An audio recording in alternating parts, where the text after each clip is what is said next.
Hey there, Internet. It's December, so you know what that means.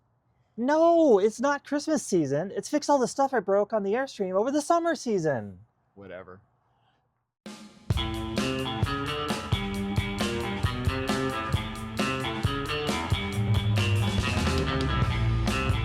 Hey, everybody. Okay, we are here with Rob. Some of you that have been watching the channel may remember Rob from a few seasons ago when Rob replaced our furnace for us in the Airstream.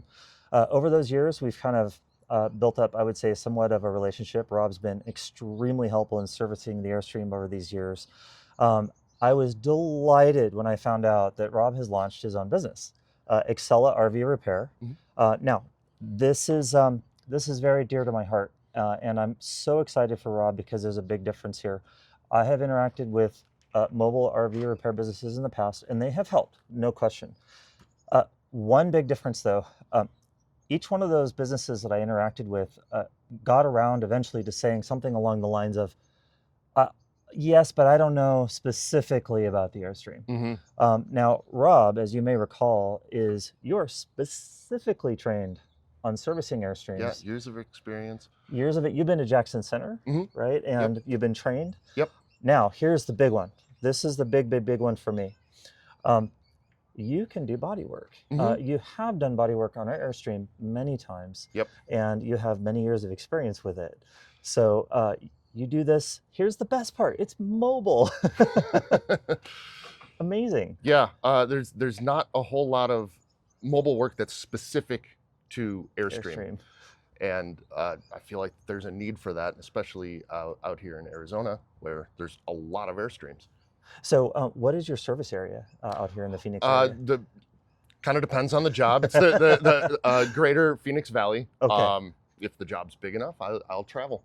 Awesome. And are you getting a lot of snowbirds? Like, they come down with their Airstreams? Here and there, yeah. This is the first season kind of with the business open, so...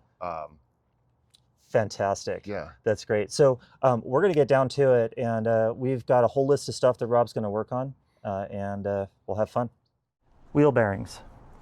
The Airstream comes with a bearing called a never lube bearing. What that means is it's not really serviceable. You can't repack it.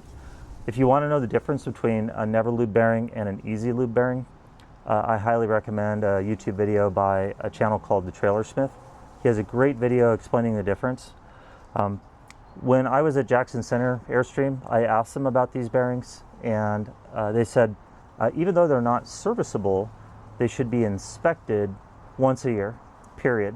They didn't give me any other information like, so many miles or so much time, period. Once a year, pull the wheels off and inspect them, and that's what we're going to do.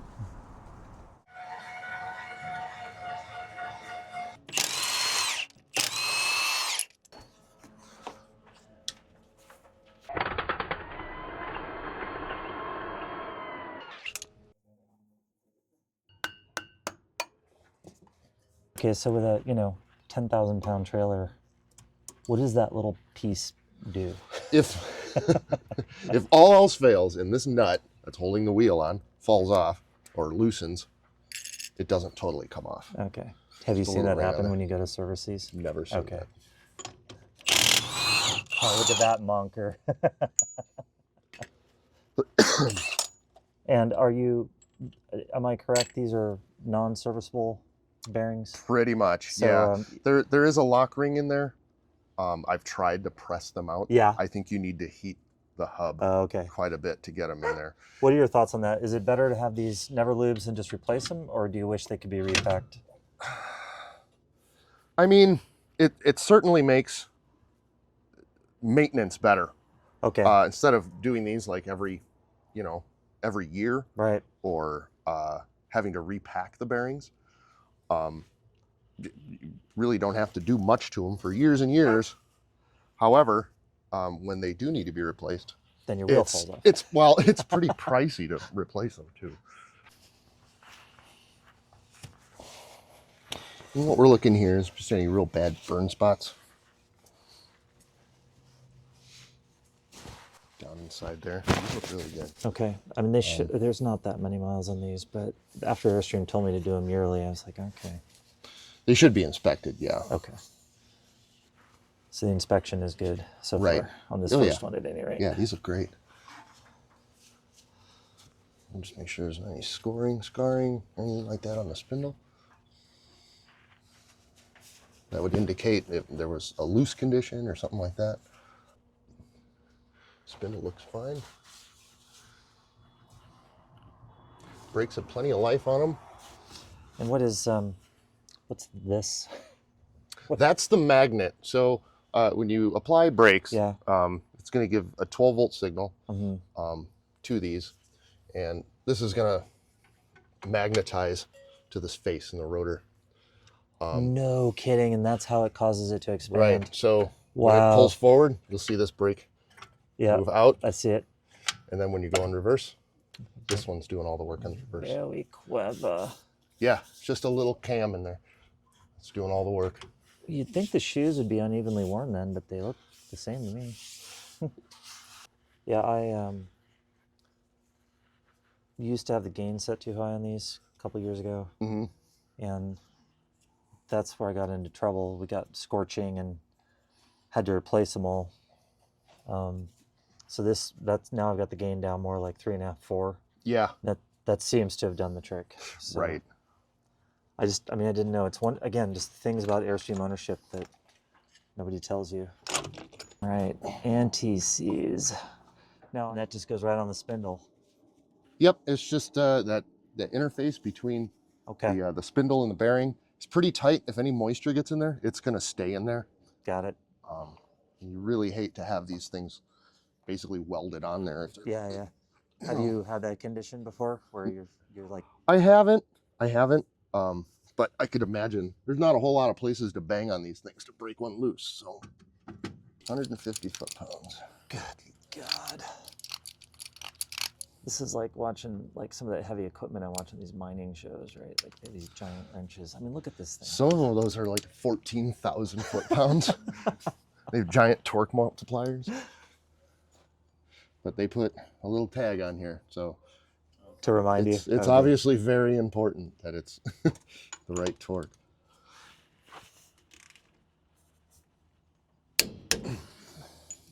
Always good to keep a hand on these while you're putting them on, because if they slip, boing, they're gone. Into the cat dimension.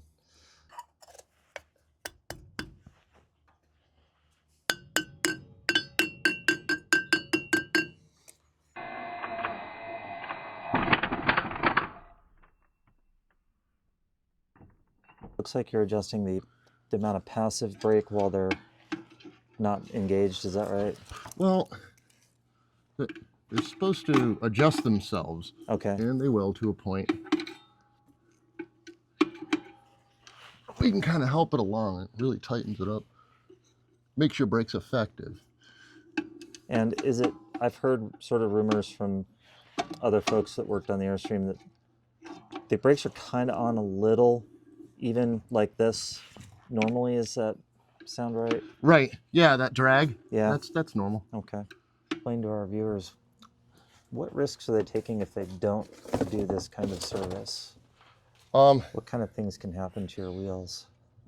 If we have a loose nut situation, the bearing is just kind of rattling around on the spindle, and it's going to just chew the bearings up. And you generally can't see the wheel while you're traveling. Right. To see that, I mean, if there's like a run out condition where the wheel's wobbling or something, and with a big trailer, usually a big truck, you're not even going to feel it.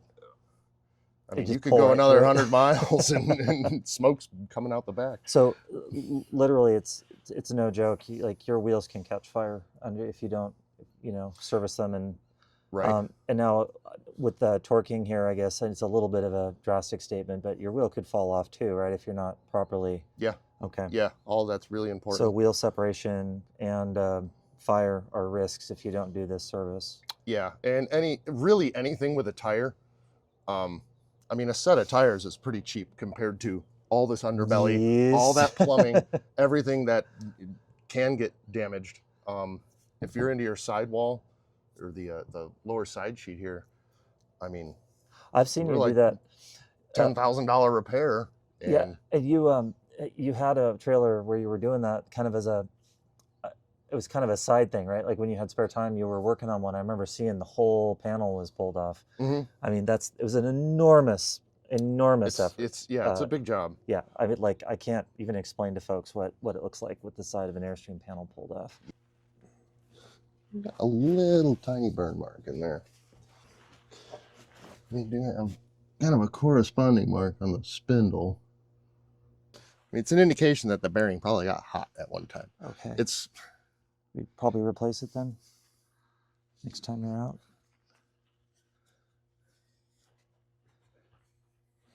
To be on the safe side, okay, I would. All right, let's do it. This one shows not as severe as the other side. There's just a little bit of a discoloration there. The same on that inboard bearing. We should probably do that one too then, eh? Is it a thing, do you think, how the trailer's loaded? Could it be that one side is heavier? I wouldn't think so. No. Or I went around to the right on all my places on my trips. Wider than a right turn. Yeah, absolutely. So that legit could be it, right? I mean, seriously, like, kind of silly, but... I would expect like some significant tire wear before that. Well, I hid the evidence because I replaced tires. However, I see. However, they weren't worn funny though. I can tell you that. They were fine. Typically, with loading issues, I see like just one side of the tire. Yeah, that's when I went to when you're Jackson Center. overloaded. They said the same thing, but it wasn't. They weren't funny at all. They were nice and even. So just to be safe, you're thinking maybe the bearing on this one too. Yeah, I mean, like I said, if you're doing just a bunch of like short trips, I would probably worry less about it, but getting stuck on the side of a mountain or something. I hear you. Okay, guys, a few weeks have passed since we grabbed that footage. Why are we taking these hubs back off? And the answer is that when Rob discovered that I had a bearing that had signs of overheating, while this side looked fine, the other did not. And so I told Rob that I would prefer to replace all four. I realize some people think that's probably a little drastic, but I do not want to be out in the Rockies or the Sierras when I find that one set of bearings that has 10,000 miles suddenly starts to wear when I have another set that's brand new. So we're going to do them all. Make sure they're the right part. Yeah, brilliant. Yep.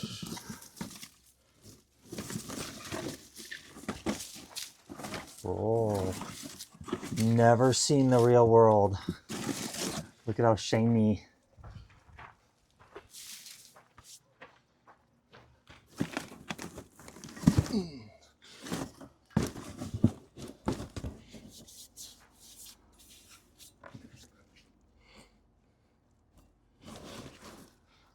See how nice these turn.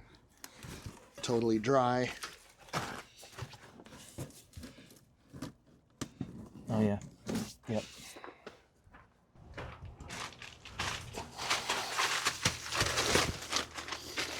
I know that's fresh Annie sees those on there, but no, you're doing it right. I mean, this is, you know, Annie sees is cheap.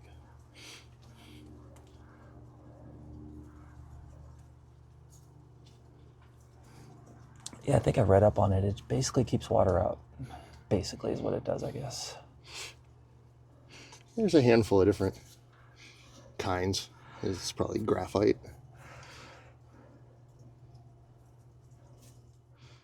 I think I have some high temp stuff that's like copper colored. Really? Huh. Yeah, it's for like engine building. I don't build engines, but well, you could if you wanted to.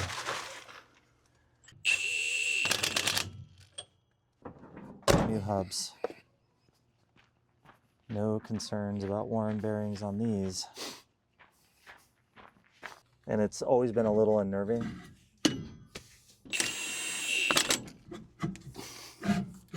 Like a glove again.